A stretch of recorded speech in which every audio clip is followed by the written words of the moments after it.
So, Eric, you spoke beautifully at Henry's memorial about how much impact Henry had on your own life and even on the questions that you were asking and the things that you think that matter. So tell us a little bit about more what Henry meant in this relationship, and also for people that wouldn't have the opportunity to know him, how might they capture a little bit of this magic? You know, when I first met, and thank you, Graham, as always, it's great to be here.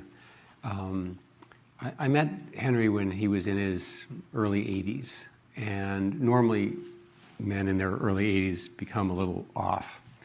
And I was struck by how brilliant he was, and so I thought to myself, you know, he served in World War II, he got the Bronze Star, emigrated or escaped from Germany because they were a Jewish family, and fought in the war, came on the GI Bill to Harvard, undergraduate and graduate, and ultimately was a professor here. And I tried to figure out, he must have been really smart when he was in your chairs, not that the building existed at the time. So here's a quote when he was an undergraduate at Harvard. Quote, "In the life of every person, there comes a point when he realizes that out of all of the seemingly limitless possibilities of his youth, he has in fact become one actuality. No longer is life a broad plain with forests and mountains and beckoning all around, but it becomes apparent that one's journey across the meadows has indeed followed a regular path, that one can no longer go this way or that, but that the direction is set and the limits are defined."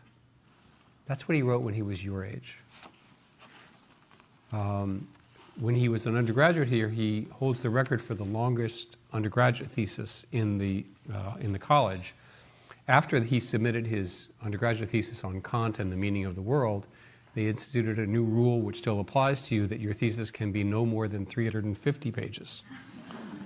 FYI. It's true. So he was clearly an unusually brilliant polymath.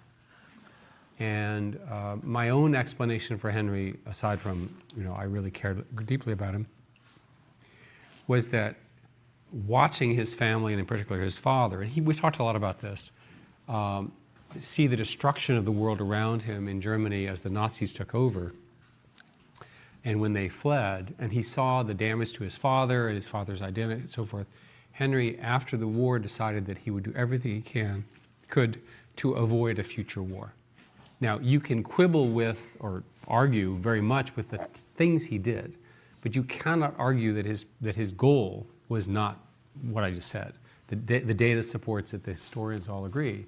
You can disagree with the specific tactics, but at the end of the day, what he sought is a world that did not have a World War III. And think about the issues that he faced in the 50s and 60s. He used to tell me about this small group, and he always thought that the most interesting policy things happen with small groups. And this was a collaboration between MIT and Harvard and RAND, which in the early 1950s invented mutually assured destruction. And I said, Henry, well, who was in this group? He said, oh, Oppenheimer, give me a break, right? All the most famous people. So he was lucky to be born at the right time. He was clearly one of the smartest people alive at the time. He was lucky to get out of Germany before his family and he were killed. He was lucky to be part of the GI Bill. And he had all sorts of interesting stories. My favorite was, one day I told him, you have to go to the doctor. He's old. And he goes, okay. And I said, I want you to go to the Mayo Clinic. And I said, okay. And he's a New Yorker. And the people in Mayo are like, Midwestern, soft-spoken, pleasant, nice, not like the intense New Yorker types. He goes to the Mayo Clinic, comes back, and he said, I loved it. I said, why would you like the Mayo Clinic in the middle of Rochester, Minnesota? He said, it reminded me of the war. I said, what? And he goes, well, he was in he didn't speak English when he came to the country. And he worked as in a shaving brush factory where they made shaving brushes. And he was drafted, as everyone expected, and he went to war. And he went with a Wisconsin-based American group.